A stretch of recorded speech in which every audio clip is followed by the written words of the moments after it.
નમસ્કાર દર્શક મિત્રો, હું આપની સાથે છું રાખી અંજારિયા. સ્વાગત છે આપનું કચ્છ ઉદય ટીવી ન્યૂઝમાં. તો દર્શક મિત્રો, જોઈએ આજના સમાચારો વિસ્તારપૂર્વક. અંજાર તાલુકાના ભીમાસર ખાતે અરુણકુમાર દેવકુમાર સાઉની હત્યા કરાઈ હતી, જેમાં પોલીસ દ્વારા આરોપીઓ હરદન ફોની, ભૂષણ ગરાઈ, આનંદ બારોટ, ગોપાલ બારોટ, દિલીપ ભટ્ટી અને મરણ જનારની પત્ની રેખાને ઝડપી પાડ્યા હતા. આજે સવારે પકડાયેલા આરોપીઓને અંજાર પોલીસ દ્વારા પંચોને રૂબરૂ રાખી રિકન્સ્ટ્રક્શન કરવામાં આવ્યું હતું. ઉલ્લેખનીય છે કે આરોપી હોટલ માલિક ફોની ભૂષણ કહીરા સાથે મરણ જનાર યુવાની પત્ની રેખા સાથે પ્રેમ સંબંધ હોવાથી અને મૃતકનો કાંટો કાઢવા માટે અન્ય આરોપીને સોપારી આપી હતી, તેની હત્યા કરાઈ હતી. આરોપી હોટલ માલિક ફોની ભૂસરા ગૈરા સાથે મરણ જનાર યુવાની પત્ની રેખા સાથે પ્રેમ સંબંધ હોવાથી અને મૃતકનો કાંટો કાઢવા માટે અન્ય આરોપીને સોપારી આપી તેની હત્યા કરાઈ હતી. નખત્રાણા તાલુકાના મોરજર ગામે કાલેશ્વર મહાદેવ મંદિર નજીક મગર જોવા મળ્યો હતો. મગર રસ્તા પર દેખાતા લોકો એકાએક ગભરાઈ ગયા હતા. રાત્રિના અંધકારમાં મગર દેખાવાની ઘટનાથી લોકોએ તાત્કાલિક સુરક્ષિત સ્થળે ખસી જવું પડ્યું હતું. લોકોના જણાવ્યા પ્રમાણે આ મગર નજીકના પાણી ભરાયેલા ખાડા તરફ ચાલતો જોવા મળ્યો હતો. ઘટના થતાની સાથે જ ગ્રામજનો એકત્રિત થઈ ગયા હતા અને તાત્કાલિક તંત્રને જાણ કરવામાં આવી હતી. તંત્ર દ્વારા મગરને સુરક્ષિત રીતે પકડીને પરત પાણીના વિસ્તારમાં ખસેડવા માટેની કાર્યવાહી હાથ ધરાઈ હતી. સ્વદેશી અપનાવીએ, ભારતને આત્મનિર્ભર બનાવીએ, આ એક ખૂબ જ શક્તિશાળી અને પ્રેરણાદાયક વિચાર છે. આ અભિયાનનો મુખ્ય હેતુ દેશમાં બનેલી વસ્તુઓનો ઉપયોગ વધારવાનો અને ભારતને આર્થિક રીતે મજબૂત બનાવવાનો છે. જ્યારે આપણે ભારતમાં બનેલી વસ્તુઓ ખરીદીએ છીએ ત્યારે આપણા દેશના ઉદ્યોગો અને નાના વેપારીઓને સીધો ફાયદો થાય છે. આનાથી રોજગારીની તકો વધે છે અને દેશનું અર્થતંત્ર મજબૂત બને છે. સ્વદેશી અપનાવવાથી ભારતના નાના ઉદ્યોગો, હસ્તકલાકારો અને કારીગરોને તેમના ઉત્પાદનો વેચવાની તક મળે છે. આનાથી તેમની કળા અને પરંપરા જળવાઈ રહે છે અને તેમને આર્થિક રીતે સદ્ધર થવામાં મદદ મળે છે. સ્વદેશી વસ્તુઓનો ઉપયોગ કરવો એ આપણા દેશ અને તેની સંસ્કૃતિ પ્રત્યે આદર દર્શાવે છે. આનાથી આપણને રાષ્ટ્રીય ગૌરવની લાગણી થાય છે અને આપણે એક રાષ્ટ્ર તરીકે એક થઈને આગળ વધી શકીએ છીએ. આપણે જેટલી વધારે સ્વદેશી વસ્તુઓનો ઉપયોગ કરીશું તેટલી જ વિદેશી વસ્તુઓની આયાત ઓછી થશે. આનાથી દેશ આર્થિક રીતે વધુ સ્વતંત્ર બને છે. વડાપ્રધાન નરેન્દ્ર મોદીના સ્વદેશી અપનાવીએ, ભારતને આત્મનિર્ભર બનાવીએના સંદેશને સાર્થક કરવા તેમના જન્મદિવસ નિમિત્તે તથા નવરાત્રી અને દિવાળી તહેવારને અનુલક્ષીને સાંસદ વિનોદ ચાવડા દ્વારા ભુજહાટ ખાતે સાંસદ સ્વદેશી મેળાને સૌ કચ્છીજનો માટે ખુલ્લું મૂકવામાં આવ્યું હતું, જેમાં કચ્છની જનતા સ્વદેશી બનાવટની ઘર સજાવટની સામગ્રી, ખાદી તેમજ હેન્ડીક્રાફ્ટની ચીજવસ્તુઓની પ્રદર્શની નિહાળી શકશે તથા તેની ખરીદી કરી શકશે. આ પ્રસંગે સાંસદ વિનોદ ચાવડાએ જણાવ્યું હતું કે સ્વદેશી અપનાવવું માત્ર એક સૂત્ર નથી, પરંતુ તે એક જીવનશૈલી છે જે દરેક ભારતીયને દેશના વિકાસમાં સીધો ભાગ લેવાની તક આપે છે. જો આપણે સૌ સાથે મળીને આ દિશામાં કામ કરીએ તો ચોક્કસપણે ભારતને આત્મનિર્ભર બનાવવાનું સ્વપ્ન સાકાર થશે. આપણા દેશના વડાપ્રધાન શ્રી નરેન્દ્ર મોદી સાહેબનો જન્મદિવસ છે અને જે અંતર્ગત ભુજ મધ્ય એટલે કે ભુજ હાટમાં આપણે 3 દિવસના સાંસદ સ્વદેશી મેળાનું આયોજન કર્યું છે. નાના નાના જે આપણા કચ્છના, ગુજરાતના કે ભારતના વેપારીઓ છે એમણે 100 કરતાં વધારે વેપારીઓ અહીંયા પધાર્યા છે, આવ્યા છે અને 3 દિવસ સુધી આજે છે મેળો ચાલશે. મારી આપના માધ્યમથી સૌને વિનંતી છે કે આપણે ભુજ હાટની આ મેળાની આપણે સૌ મુલાકાત લઈએ, એમને આપણે પ્રોત્સાહિત કરીએ, એમની પાસેથી નાની મોટી ચીજવસ્તુઓ ખરીદીએ.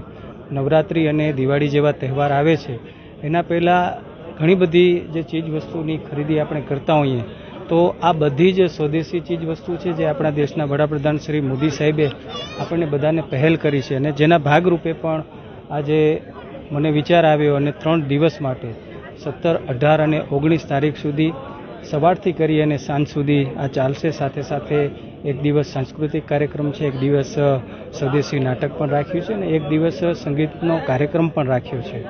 તો અલગ જ પ્રકારનો અનુભવ આપણને બધાને જોવા મળશે. તો હું તમારા માધ્યમથી બધાને વિનંતી કરું છું કે આપણે સ્વદેશી મેળામાં ભુજ હાટની સૌ મુલાકાત લઈએ. આપણે જે વિનોદ સાહેબે કરેલું છે મોદી સાહેબના જન્મદિવસ માટે બહુ મેળાનું સારું છે, આપણને રિસ્પોન્સ પણ સારો છે અને સાંસદ સ્વદેશી મેળો છે આપણા માટે આ અને બહુ સરસ આપણો કરેલો છે આ મેળો અને હરેક કારીગરોને માટે સારું છે. અને લોકલ ફોર વોકલ છે કે બધાને બધી વસ્તુઓ મળી રહે આપણને.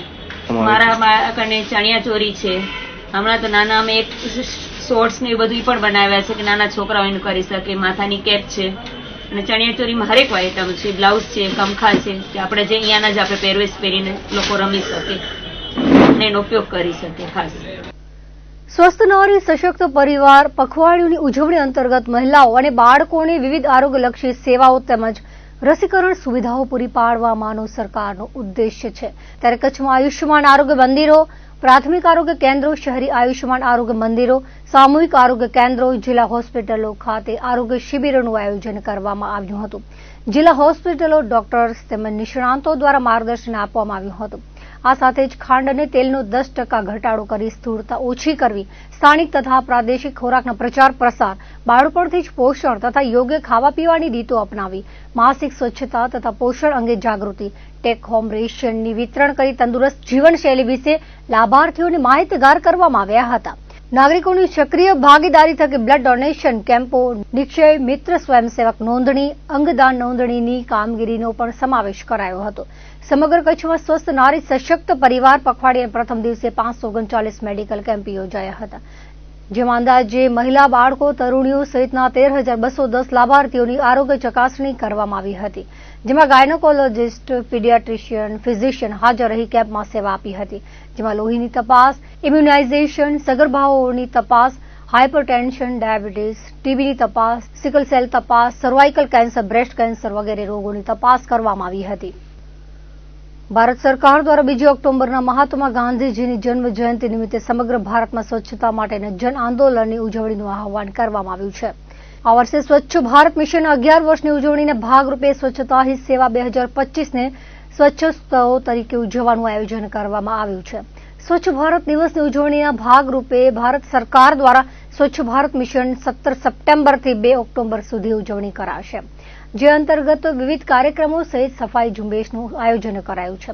સ્વચ્છતા હી સેવાના કાર્યક્રમ હેઠળ કચ્છના તમામ તાલુકામાં શહેર તથા ગ્રામ્ય કક્ષાએ સ્વચ્છતાની પ્રથમ પ્રવૃત્તિ કરવામાં આવી હતી, જેમાં વૃક્ષારોપણ, શ્રમદાન અને લોક ભાગીદારીથી ગામની સફાઈ, સ્વચ્છતા શપથ, સ્વચ્છતા રેલી અને કચરાના ઢગલાની સાફ સફાઈથી કરવામાં આવી હતી.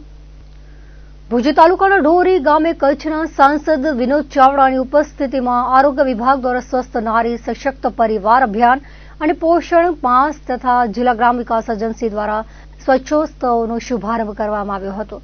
કચ્છના છેવાડાના ગામડાઓ સુધી મહિલાઓમાં સ્વાસ્થ્ય પ્રત્યે જાગૃતિ લાવવા આજથી શરૂ કરીને 2 ઓક્ટોબર સુધી ગ્રામ્ય કક્ષાએ આરોગ્ય કેન્દ્રો તથા આંગણવાડી કેન્દ્રોમાં અનેકવિધ મહિલાઓના સ્વાસ્થ્યલક્ષી નિઃશુલ્ક તપાસ અને નિદાન સારવાર કાર્યક્રમો યોજાશે. જિલ્લા ગ્રામ વિકાસ એજન્સી દ્વારા ગામડે ગામડે સ્વચ્છતાના કાર્યક્રમો યોજાશે. વડાપ્રધાનના 75મા જન્મદિવસ નિમિત્તે દેશભરમાં મહિલાઓના સ્વાસ્થ્ય માટે સ્વસ્થ નારી સશક્ત પરિવાર અભિયાન અને 8મા પોષણ માસનો વડાપ્રધાનના હસ્તે વર્ચ્યુઅલી શુભારંભ કરવામાં આવ્યો હતો.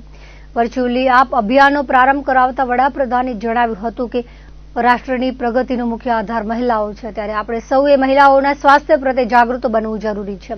દેશભરમાં મહિલાઓ સંકલ્પિત બની આ અભિયાનમાં જોડાઈને પોતાના સ્વાસ્થ્યની સંભાળ લે તેવી અપીલ કરી હતી.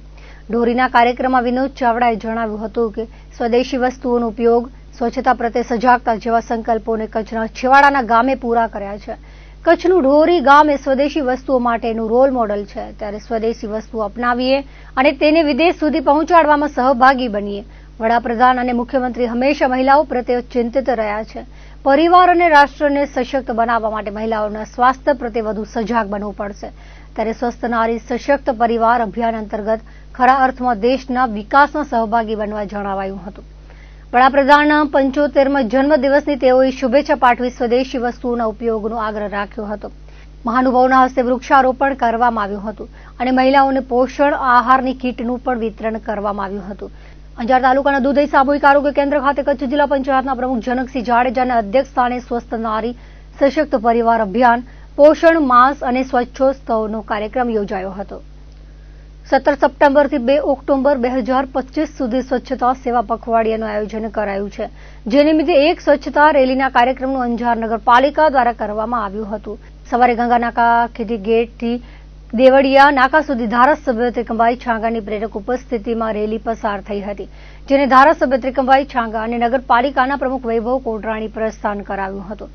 સ્વચ્છતાના સૂત્રોચ્ચાર સાથે નીકળેલી આ રેલીમાં મોટી સંખ્યામાં રાજકીય અગ્રણીઓ, સેવાભાવી સંસ્થાના સભ્યો, વિવિધ જ્ઞાતિના આગેવાનો, સરકારી કચેરીના અધિકારીઓ અને કર્મચારીઓ, હાઈસ્કૂલ અને પ્રાથમિક શાળાના શિક્ષકો, વિદ્યાર્થીઓ, વિદ્યાર્થિનીઓ જોડાયા હતા.